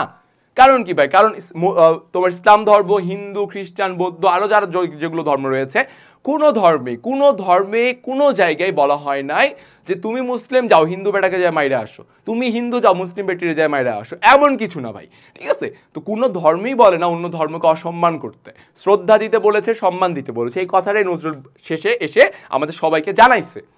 দেশের পক্ষে যা মঙ্গলকর বা সত্য, শুধু তাই লক্ষ্য করে আগুনের ঝান্ডা দুলিয়ে পথে বাহির হলাম। ওকে, তো নজরুলের এই পথে বের হওয়ার উদ্দেশ্য কি, যে দেশের জন্য কাজ করবে। কি কারণে? দেশের যাতে মঙ্গল হয়, দেশের যেসব কাজে মঙ্গল বা দেশের যেসব কাজে সত্য রয়েছে, এই জিনিসগুলা যাতে অর্জন করা যায়, প্রতিষ্ঠা করা যায়, সমাজকে যাতে পরিপূর্ণভাবে অসত্যবাদী বা অসৎ ব্যক্তিদের থেকে রক্ষা করা যায়, এই প্রতিষ্ঠা করার জন্য, এই উদ্দেশ্য সফলের জন্যই উনি আগুনের ঝান্ডা নিয়ে পথে বের হয়েছে। অর্থাৎ আগুনের ঝান্ডা মানে কি মশাল নিয়ে ঘোড়ার পিঠে চড়ছে না, এমন কিছু না। এর অর্থ হলো যে উনি প্রত্যেকটা মানুষকে পরিবর্তন হতে বলেছে। শুরু থেকেই প্রবন্ধে আমরা দেখেছি উনি বলেছেন যে প্রত্যেকটা মানুষ যদি তার ব্যক্তিত্বকে প্রকাশ করে, নিজের সত্যকে প্রকাশ করে, নিজের ব্যক্তিত্ব বা নিজের অবস্থানটাকে স্ট্রং করতে পারে, অর্থাৎ নিজের যে নির্ভরতাটা যে রয়েছে নিজের প্রতি করতে পারে, অন্যের উপর নির্ভরতা বা দাসত্ব কিংবা পর অবলম্বনটাকে যদি বাদ দিতে পারে, তবেই কিন্তু এই সমাজের উন্নয়ন হবে, সমাজের সত্য প্রকাশ পাবে। এবং সর্বশেষ উনি বলেছেন যে ধর্ম নিয়ে যে বাড়াবাড়ি বা ধর্ম নিয়ে যে একটা সংহতি চলে, এই সংঘর্ষ বা সংহতিটাকে দূর করা যাবে যদি কিনা আমরা মানুষ হিসেবে মানুষকে বিবেচনা করি, ভালোবাসি, সম্মান করি। ঠিক আছে, কারণ আমরা জানি যে মনুষ্যত্ব ধর্মেই সবচেয়ে বড় ধর্ম। ঠিক আছে, এই বিষয়টাই কিন্তু এই আমার পথ প্রবন্ধে আলোচনা করা হয়েছে। এবং আমার পথ প্রবন্ধে আলোচনার অন্যতম গুরুত্বপূর্ণ বিষয় কোথায় জানো? গুরুত্বপূর্ণ বিষয় এই হলো যে নামটাই কি, আমার পথ। অর্থাৎ এখানে নজরুল প্রাবন্ধিক নিজেই বলেছেন যে নিজের পথ, অর্থাৎ নিজেকে চিনো ভাই। এই জন্যই শুরুতে বলেছি যে পরামর্শমূলক কিংবা একটা পথ প্রদর্শক বা একটা পথসারী আমরা এই প্রবন্ধে পাবো। আশা করি তোমরা বিষয়গুলো বুঝতে পেরেছ। চলো আমরা এখন প্রবন্ধটার শব্দার্থ টিকায় যাব। কিছু ইম্পর্টেন্ট শব্দার্থ টিকা রয়েছে যেগুলো কিনা আমরা অনেকেই জানি যে সৃজনশীলের ক নম্বরে, অর্থাৎ যেটা আমাদের জ্ঞানমূলক প্রশ্ন ভাইয়াপুরা, কিংবা জ্ঞানমূলক ছাড়াও আরেকটা জায়গায় এসে থাকে, সেটা কি এমসিকিউতে আসে। এরকম কিছু শব্দার্থ কিংবা টিকা রয়েছে যেগুলোকে আমাদের খুবই মনোযোগ দিয়ে পড়তে হবে। কেমন? চলো আমরা লক্ষ্য করি। কর্ণধার, কর্ণধার মানে কি? নেতৃত্ব প্রদানের সামর্থ্য রয়েছে এমন ব্যক্তি। 2 কুর্নিশ, কুর্নিশ মানে কি? অভিবাদন বা সম্মান প্রদর্শন। আচ্ছা, এটা কিন্তু ইম্পর্টেন্ট। কুর্নিশ দেখো, এই যে অভিবাদন বা সম্মান প্রদর্শন, যেটা আমরা যে হাত জোড় করে করি, দেখবা যারা কিনা জাপানিজ অ্যানিমেশন বা জাপানের যে মানুষজন তাদের একটু লক্ষ্য করে থাকলে দেখবা, বা না দেখলে ইউটিউবে দেখবা, তারা কিন্তু সবসময় নিজের এভাবে করে মাথা হেলায়, অন্যকে অভিবাদন জানায় বা সম্মান জানায়, ঠিক আছে? যেটা খুবই সুন্দর একটা গেস্টার, রাইট? আচ্ছা, অভিশাপ রথের সারথি মানে কি? সমাজের নিয়ম পাল্টাতে গেলে বাধার সম্মুখীন হতেই হয়, খুবই স্বাভাবিক, তাই না? সমাজ রক্ষকদের আক্রমণের শিকার হতে হয়। এই কথা জেনেও নজরুল তার বিশ্বাসকে প্রতিষ্ঠিত করতে চেয়েছেন এবং সকল অন্যায়ের বিরুদ্ধে অভিশাপ হয়ে আবির্ভূত হয়েছেন। নিজেই বসেছেন রথচালক কিংবা তথা সারথীর আসনে। কি বলছে? যে সমাজকে পরিবর্তন, তুমি একটা ভালো কাজ করতে যাও ভাই, আজকে তোমার এলাকায় তুমি 5-6 জনকে নিয়ে একটা সংগঠন করো, একটা ক্লাব করো, যে ক্লাবের উদ্দেশ্য হবে কিনা সমাজের যত জায়গায় ময়লা আবর্জনা রয়েছে, যত জায়গায় খুব অনিয়ম রয়েছে, সেগুলোকে তোমরা শুদ্ধ করবা, ঠিক আছে? বা দুর্নীতিকে দূর করবা। এই কাজটা যখন করতে যাবো, তোমরা দেখবা যে অনেক বাধা আসতেছে। প্রচুর সমাজের রাঘব বোয়াল রয়েছে, তাদেরকে কি বলেছে এখানে? সমাজ রক্ষক। এই রাঘব বোয়াল, হ্যাঁ, বা এই রুই কাতলগুলো কি করবে? তোমার কাছে আসে, অনেক চাপ সৃষ্টি করবে, সমস্যা সৃষ্টি করবে, কিন্তু তাতে তোমার দমে থাকা যাবে না। কারণ কি? নজরুল বলেছেন যে এই অন্যায়ের বিরুদ্ধে তিনি অভিশাপ হয়ে আবির্ভূত হয়েছেন, ঠিক আছে? দেখো, এটা কিন্তু খুব ইম্পর্টেন্ট। মেকি, মেকি মানে কি? যেটা আমি বললাম পড়াতে গিয়ে, মিথ্যা বা কপট। সমামার্জনা ঘষে মেজে পরিষ্কার করা। আগুনের ঝান্ডা কি? অগ্নি পতাকা। দেখো, আগুনে সব শুদ্ধ করে নিয়ে সত্যের পথে ওড়ানো নিশান। ওকে, নিশান মানে পতাকা। তো বলেছি কি, যেহেতু বললাম আগুনে বা গরমে সব জীবাণু মরে যায়, এই জন্যই সব শুদ্ধ করে নিবে, এই জিনিসটার প্রতীকী অর্থে কিন্তু ব্যবহার হয়েছে। কেমন? পরবর্তী চলে যাব, খুবই ইম্পর্টেন্ট একটা জিনিস, সেটা হলো পাঠ পরিচিতি। আচ্ছা, বলে রাখি তোমাদের সবাইকে, যখন আপনারা দেখেন, আমি বলি আপনাদেরকে খুব ভালো মতো ভদ্রভাবে বলছি, মাথায় যাতে থাকে, আপনারা যখন সৃজনশীল লিখবেন, ঠিক আছে, এই সৃজনশীল লেখার সময় স্পেশালি আপনারা যখন প্রয়োগ অর্থাৎ গ নম্বর অ্যান্সার যখন করবেন কিংবা ঘ অ্যান্সার করবেন, অর্থাৎ উচ্চতর দক্ষতা যখন অ্যান্সার করবেন, এই অ্যান্সারগুলো করার সময় কোথা থেকে লাইন আপনারা লিখবেন? আপনারা কি নিজের ব্রেইন থেকে, সৃষ্টিশীলতা, সৃজনশীলতা থেকে বানায় বানায় লিখবেন? হ্যাঁ, লিখবেন, কিছু কিছু লিখবেন ভাই, কিন্তু যদি আপনারা সৃজনশীলকে একটা মাখন সৃজনশীল বা একটা আপনার উত্তরকে যদি একটা মাখন উত্তর বানাতে চান না, আপনাকে পাঠ পরিচিতি ফলো করতে হবে ভাই, নট জাস্ট আমার পথের না, আহ্বানের, অপরিচিতা কিংবা বিলাসী, গৃহ, কবিতা, ফেরোডিন 69 যা রয়েছে তার পাঠ পরিচিতিগুলো একটু ফলো করতে হবে, যে এটার আসলে মেইন কথা কি। যখন এটা আপনি ফলো করবেন তখন আপনার জন্য কিন্তু এগুলো বিষয়গুলো ইজি হয়ে দাঁড়াবে, ঠিক আছে? তো লক্ষ্য করি আমরা, প্রবন্ধটি কাজী নজরুল ইসলামের সুবিখ্যাত প্রবন্ধগ্রন্থ রুদ্রমণ্ডল থেকে সংকলিত হয়েছে। কোথা থেকে হয়েছে ভাইয়া? রুদ্রমণ্ডল, ঠিক আছে? আমাদের এটা মাথায় থাকবে। দেখো, আমি তাও দাগিয়ে দিলাম তোমাদের যাতে সুবিধা হয়। আমার পথ প্রবন্ধে নজরুল এমন এক আমির আহ্বান প্রত্যাশা করেছেন যার পথ সত্য প্রকাশে তিনি নির্ভীক, অসংকোচ। অর্থাৎ বলেছে যে নজরুল কি বলেছে? এমন এক আমির, অর্থাৎ এমন এক ব্যক্তির প্রত্যাশা তিনি করেছেন যে কিনা নিজের সত্যকে, ব্যক্তিত্বকে প্রকাশ করতে কোনো রূপের ভয় পাবে না। তার এই আমি ভাবনা বিন্দুতে সিন্ধুর উচ্ছ্বাস জাগায়। বলছে যে এই যে একটা আমি রয়েছে, একটা শব্দ, এই শব্দতে সিন্ধুর অর্থাৎ এক সাগর পরিমাণের একটা প্রবল একটা বেগ, একটা আবেগ কিংবা একটা উচ্ছ্বাস, যেটা উৎসাহ জাগাচ্ছে। নজরুল প্রতিটি মানুষকে পূর্ণ এক আমির সীমায় ব্যপ্ত করতে চেয়েছেন, একই সঙ্গে এক মানুষকে আরেক মানুষের সঙ্গে মিলিয়ে আমরা হয়ে উঠতে চেয়েছেন। বলছে কি, আগে নিজের ব্যক্তিত্বকে স্ট্রং করো, এর পরবর্তীতে তোমার স্ট্রং মেন্টালিটি নিয়ে বা তোমার শক্ত মানসিকতাকে নিয়ে আরো কয়েকটা মানুষকে জোগাড় করো, পরবর্তীতে তোমরা একটা দল গঠন করো যারা কিনা সমাজে পরিবর্তন নিয়ে আসবে। স্বনির্ধারিত জীবন সংকল্পকে তিনি তার মতো আরো যারা সত্য পথের পথিক হতে আগ্রহী তাদের উদ্দেশ্যে ছড়িয়ে দিতে চান। এই সত্যের উপলব্ধি কবির প্রাণ প্রাচুর্যের উৎসবিন্দু। কি বলছে? যে এই সত্যের উপলব্ধি কবির প্রাণ প্রাচুর্যের উৎসবিন্দু, অর্থাৎ কবি এই সত্যকে প্রকাশ করতে যে চেষ্টা চালাচ্ছেন বা ওনার যে একটা চাহিদা, ইচ্ছা, এটাই হলো মেন জিনিস। তাই তিনি অনায়াসে বলতে পারেন, আমার কর্ণধার আমি, আমার পথ দেখাবে আমার সত্য।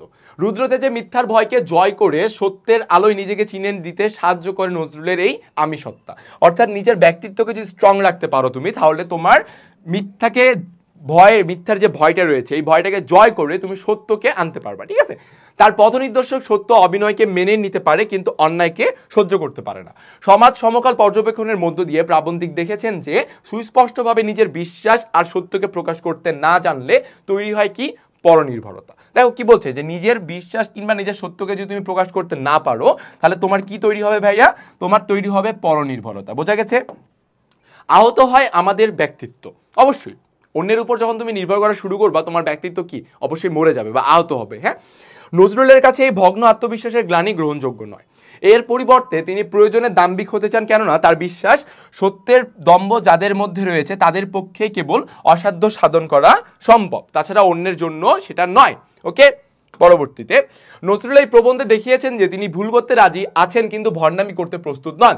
ভাই, ঠেকলে যেখানে শিখলে সেখানে, একটা কথা আছে না, ঠেকলে যেখানে শিখলে সেখানে। তো ভুল করো, প্যারা নাই, বাট ভণ্ডামি না ভাই, নাটক করা যাবে না। ওই যে একটা বলছে নাকি নাটক কম করো পিও, রাইট? সো এরকম করা যাবে না। হ্যাঁ, ভুল জেনেও তাকে ঠিক বলে চালিয়ে দেওয়ার যে একটা কপটতা কিংবা যে তার দৃষ্টিতে সেটাই হলো কি ভণ্ডামি। ঠিক আছে? তো ভণ্ডামি কি নজরুলের দৃষ্টিতে যে তুমি একটা জিনিস দেখতেছো অন্যায় বা একটা জিনিস ভুল, কিন্তু তুমি বলছো ভাই চালাই দেন, ভাই চালাই দেন, বা এটা হবে না, এটা কিন্তু একটা ভণ্ডামি। এই ভুল ব্যক্তির হতে পারে, সমাজের হতে পারে, কিংবা হতে পারে কোনো প্রকার বিশ্বাসের। অবশ্যই, তবে তা যারই হোক না কেন, যেমনই হোক না কেন, এর থেকে বেরিয়ে আসাই নজরুলের একান্ত প্রত্যাশা। তিনি জানেন যে এই বেরিয়ে আসা যদি সম্ভব হয়, লক্ষ্য করো, এই বেরিয়ে আসা যদি সম্ভব হয় এবং মানুষের সঙ্গে মানুষের প্রাণের সম্মিলন ঘটানো সম্ভব হবে, যখন তারা এই মিথ্যা ভণ্ডামি থেকে বের হয়ে আসবে তখনই মানুষ মানুষের সাথে একটা আলাদা একটা সংযোগ বা একটা কানেকশনে অ্যাড হতে পারবে। মনুষ্যত্ববোধে জাগ্রত হতে পারলে ধর্মের সত্য উন্মোচিত হবে এবং এক ধর্মের সঙ্গে অপর ধর্মের বিরোধ মিটে যাবে। সম্ভব হবে গোটা মানব সমাজকে ঐক্যবদ্ধ করা। কি বলেছে? সম্ভব হবে গোটা মানব সমাজকে ঐক্যবদ্ধ করা, আর এই ঐক্যের মূল শক্তি হলো সম্প্রীতি। এই ঐক্যটার মূল শক্তি কি ভাইয়া? সম্প্রীতি। ঠিক আছে, এই জিনিসটা অবশ্যই মাথায় রাখতে হবে। সম্প্রীতি যদি সমাজে না থাকে, আপনার দলে বা আপনার নিজের ব্যক্তিত্বতে নিজের কাছে যদি না থাকে ওই মানসিকতাটা, তাহলে আপনি কোনোদিনই একটা সমাজ ঐক্যবদ্ধ হতে পারবেন না। এই সম্প্রীতির বন্ধন শক্তিশালী হলে মানুষের মধ্যে সহনশীলতা বাড়ে, ভিন্ন ধর্মপথ বা মতের মানুষের প্রতি শ্রদ্ধাবোধ জাগে এবং আর এই সম্প্রীতির মধ্য দিয়ে উৎকৃষ্ট মানব সমাজ গড়ে তোলা সম্ভব।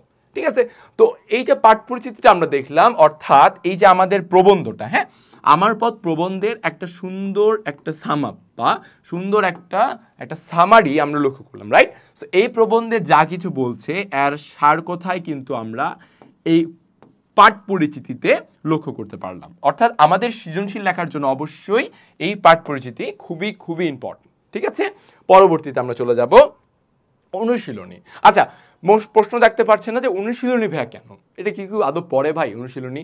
হ্যাঁ ভাইয়া, অনুশীলনী তোমাকে পড়তে হবে। কেন জানো? তোমরা যখন বোর্ড পরীক্ষায় বসবা, ঠিক আছে, তোমরা যখন হচ্ছে বোর্ড পরীক্ষায় বসবা, দ্যাটস মিন কি এইচএসসি। সো বোর্ড পরীক্ষায় হয় কি বেশিরভাগ সময় অনুশীলনীর প্রশ্ন থেকেও কিন্তু প্রশ্ন এসেই যায়। তখন মাথায় হাত, এটা কই এসেছিল, এটা তো পড়ি নাই। বাড়িতে এসে দেখলা অনুশীলনীতে ছিল, আর রে আফসোস রে, আফসোসে মইরা যাই, বাঁচি না। এই জিনিসটা যাতে না হয় এই জন্য আমরা সর্বদিক থেকে সব দিক থেকে তোমাদেরকে ভালো একটা প্রস্তুতি, প্রোডাক্টিভ একটা প্রস্তুতি যাতে তোমাদের হয় এই বিষয়ে আমরা তোমাদের সচেতন করছি। ঠিক আছে, সো আমাদের সাথে এই গাইডলাইন ফলো করবা বা আমাদের কোর্সটা দেখবা, তোমাদের উপকার হবে আশা করি।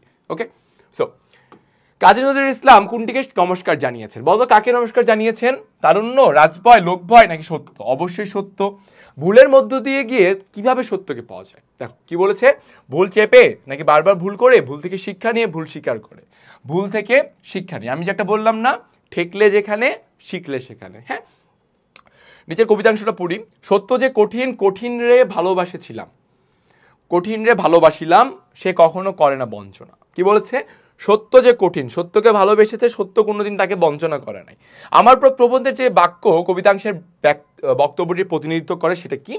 আমার পথ দেখাবে আমার সত্য, নমস্কার করছি সত্যকে, আগুনের ঝান্ডা দুলিয়ে বাহির হলাম। দেখো তিনটাই কিন্তু পজিটিভ, অ্যান্ড আমরা বুঝতেই পারছি এই কবিতাটার অর্থটাও হচ্ছে কি ইতিবাচক একটা অর্থ, যেটা হলো নিজের জীবনে সত্যের পথ উন্মোচিত করতে হবে। অর্থাৎ তিনটাই আমাদের উত্তরে আসে। ঠিক আছে, পরবর্তীতে যাব আমরা সৃজনশীল প্রশ্নে। আব্দুল মালিক সারাটি জীবন শিক্ষকতা করেছেন। আচ্ছা, আগে আমরা জ্ঞানমূলকটা দেখি। কাজী নজরুল ইসলামের মতে কোনটি আমাদের নিষ্ক্রিয় করে ফেলে? বলো তো ভাইয়া কোনটা? পর অবলম্বন। ঠিক আছে, বা পরাবলম্বন। এই জিনিসটা আমাদের কি করতেছে, নিষ্ক্রিয় করে ফেলতেছে। ওকে রাইট, আমি সম্ভবত বানানটাকে ভুল করেছি, পড়া অপলম্বন, ঠিক আছে। এই জিনিসটা হচ্ছে আমাদের নিষ্ক্রিয় করে ফেলে। কবি নিজেকে অভিশাপ ব্রতের সারথি বলে অভিহিত করেছেন কেন?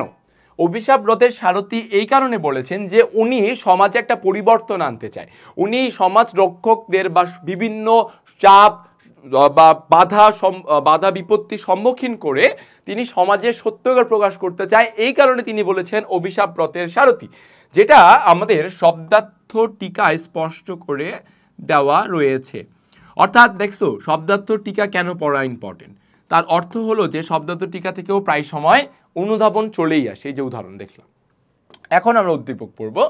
আব্দুল মালিক সারাটি জীবন শিক্ষকতা করেছেন, গড়েছেন আলোকিত মানুষ, ভালো কথা।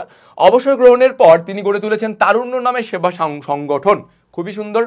বিভিন্ন সমাজ কল্যাণমূলক কাজের পাশাপাশি পথ শিশুদের শিক্ষাদান, দুর্নীতি বিরোধী অভিযান, নৈতিকতা ও মূল্যবোধ বিষয়ক সেমিনারের আয়োজন করেন তিনি। অনেকে তার কাজের প্রশংসা করেন, আবার নিন্দা কটূক্তি করতেও ছাড়েন না কেউ কেউ। তিনি তরুণদের উদ্দেশ্যে বলেন, মনেরে আজ কহজে ভালো মন্দ যাহাই আসুক, সত্যের লহ সহজে, ঠিক আছে, মানে সত্য পথ, মানে একই ধারণা নজরুলের মতোই। উদ্দীপকে আব্দুল মালিকের মাধ্যমে আমার পথ প্রবন্ধের যে বাণী উচ্চারিত হয়েছে তা ব্যাখ্যা করো। তাহলে কি ভাইয়া, সেটা যে বাণীটা এসেছে সেটা কি, আমার পথ দেখাবে আমার সত্য, ঠিক আছে, একদম স্পষ্ট করে তোমাদের বলে দেই, আমার পথ দেখাবে আমার সত্য, এই বক্তব্যটা বা এই ধারণাটাই কিন্তু এখানে প্রকাশ পাইছে, বোঝা গেছে। পরবর্তী উদ্দীপকের কবিতাংশের বক্তব্য চেতনায় ধারণ করে আলোকিত পৃথিবী গড়ে তোলা সম্ভব, প্রবন্ধের আলোকে মন্তব্যটির যথার্থতা নিরূপণ করো। অবশ্যই ভাই দেখো কি বলছে, আলোকিত পৃথিবী গড়ে তোলা সম্ভব, ঠিক আছে। আলোকিত পৃথিবী যদি আমরা গড়তে চাই, এই গড়ে তোলা সম্ভবের জন্যই কিন্তু প্রাবন্ধিকের যে যতগুলো ধারণা ছিল আমরা আমার পথ প্রবন্ধে দেখেছি, এই সব ধারণাগুলো বা কনসেপ্টগুলোকে এক্স্যাক্টলি এক করে মার্চ করে মিশ্রিত করে আমরা উত্তরটা দিলে আমাদের জন্য খুবই ইজি হবে, রাইট। সো আমরা সৃজনশীলটা মোটামুটি শেষ করলাম।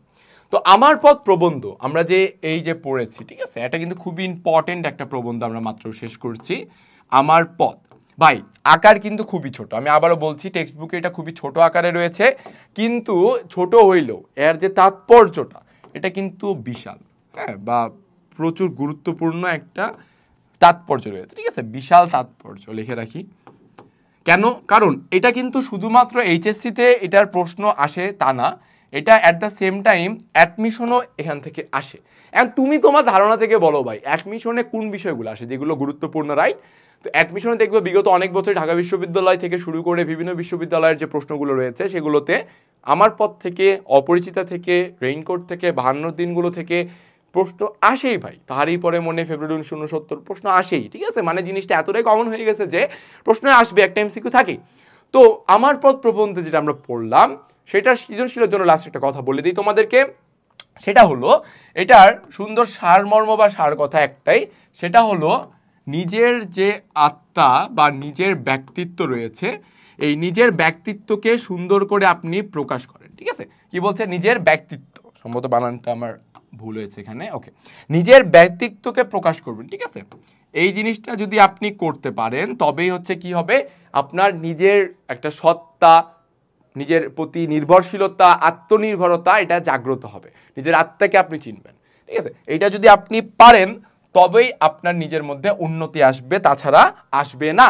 আচ্ছা বাই দ্য ওয়ে আরেকটা কথা বলি, এই যে আমি বারবার একটা শব্দ বারবার তোমাদের আমি বলছি, সেটা হলো কি আত্মা। আমরা কি জানি আত্মা কাকে বলে? আমরা কি জানি জিনিসটা? না জানলে আমি বলি, শুনো। আত্মা হলো সুখ দুঃখ বেদনা উপলব্ধির ফলে, আমি আবারও বলছি, সুখ দুঃখ বেদনা উপলব্ধির ফলে অন্তরের যে পরিপক্কতা, কার ভাইয়া? অন্তরের যে পরিপক্কতা, তাই তো হলো আত্মা, ঠিক আছে। আর আমরা কি জানলাম? সুখ দুঃখ বেদনার উপলব্ধির ফলে অন্তরের যে পরিপক্কতা, তাই তো আত্মা। এই যখন পরিপক্কতা আপনার আসবে, যখন আপনার ম্যাচুরিটি আসবে, তখনই পরিপক্কতা, তখনই আপনি বুঝবেন যে আপনার নিজের যোগ্যতা কতটুকু, তখনই আপনি বুঝবেন আপনার যোগ্যতা কতটুকু বা আপনার ক্যাপাবিলিটি কতটুকু কি করতে পারবেন, ঠিক আছে, এই বিষয়টা আপনার আসবে, ঠিক আছে। সো আমরা সবসময় চেষ্টা করব নিজের সত্যকে, নিজের ব্যক্তিত্বকে বজায় রাখবার, নিজের ব্যক্তিত্ব নিজের সত্য অনুযায়ী কাজ করার, ভণ্ডামি কিংবা নাটক করে অন্যের প্রশংসা পাওয়ার লোভে ভণ্ডামিকে আশ্রয় নিয়ে আমরা চলবো না। কারণ আমরা সকলেই একটা কথা জানি, বিখ্যাত লাইন কি, নাটক কম করো প্রিয়, তাই না? সো এই আদর্শকে আমরা সামনে রেখে আগাবো যাতে আমরা সত্য প্রতিষ্ঠা করতে পারি এবং আমার পথ প্রবন্ধে প্রাবন্ধিক কাজী নজরুল ইসলামের যে সার কথা, মর্ম কথা, সেটা হলো কি মানুষের প্রতি মানুষের প্রেম ভালোবাসা জাগ্রত করা, সমাজে একটা সম্প্রীতি বজায় রাখবার যে একটা চেষ্টা, সেটা আমরা বজায় রাখবো এবং অন্যের ধর্মকে কোনো সময় অসম্মান করব না। এই আদর্শকে সামনে রেখে আমরা পড়বো। আশা করি তোমরা ক্লাসটি সকলেই বুঝতে পেরেছো এবং কোনো সমস্যা থাকলে আমাদেরকে অবশ্যই জানাবে। দেখা হচ্ছে পরবর্তী ক্লাসে। আল্লাহ হাফেজ, টাটা।